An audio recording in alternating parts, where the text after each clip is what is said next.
আরে এটা আমরা কোথায় চলে আসলাম? গুহার ভিতরে? না, না গুহার ভিতরে আসিনি। এটা ছিল নবদ্বীপ।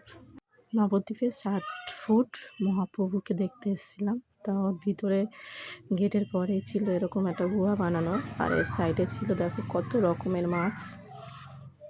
তো মাছ-টাছ দেখে নিয়ে আমরা একটু বাগান মতন বানানো রয়েছে সেখানে ঘুরতে চলে গেলাম।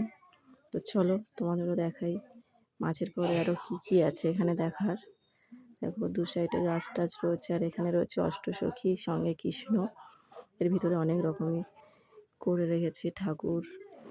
এখানে মহাপ্রভু রয়েছে, কীর্তন হচ্ছে এরকম কিছু। দেখো দু সাইডে রয়েছে সমস্ত কিছু যেগুলো আমরা ক্যামেরা করতে পারিনি। কিছু করেছি আর কিছু করিনি। আর সামনে ছিলাম আমি আর সোনু। আর ক্যামেরাটা হচ্ছিল আমার হাজব্যান্ড। দেখো দু সাইডেই অনেক কিছু রয়েছে। এখানে রথ রয়েছে, রথ বানিয়ানো। তো এখানে অনেক কিছুই রয়েছে আর আমরা দেখতে চলে যাচ্ছি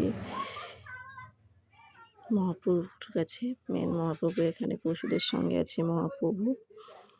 তো চলো তোমাদের আরও কিছু দেখাই যে এখানে দেখায় কি আছে। শুধু ৬০ ফুট মহাপ্রভু না, সঙ্গে আরও অনেক কিছুই রয়েছে। তো সেগুলোই দেখতে যাচ্ছিলাম। চলো ভিতরে আরও আছে জগন্নাথ আছে, গোপাল আছে, ব্রহ্মা আর সঙ্গে নারদমণি। তো আর এখানে হচ্ছে শ্যামকুণ্ড আর রাধাকুণ্ড বানানো রয়েছে দু সাইডে। সঙ্গে রাধাকুণ্ডের মূর্তি রয়েছে আর এটা শ্রী বিষ্ণু মন্দিরের ভিতরে ঢুকেই। আর এখানে রয়েছে রাধাকৃষ্ণ। এর ভিতরে আরও অনেক কিছু দেখার রয়েছে যেগুলো আমরা অল্প কিছু দেখিয়েছি আর দেখাতে পারলাম না।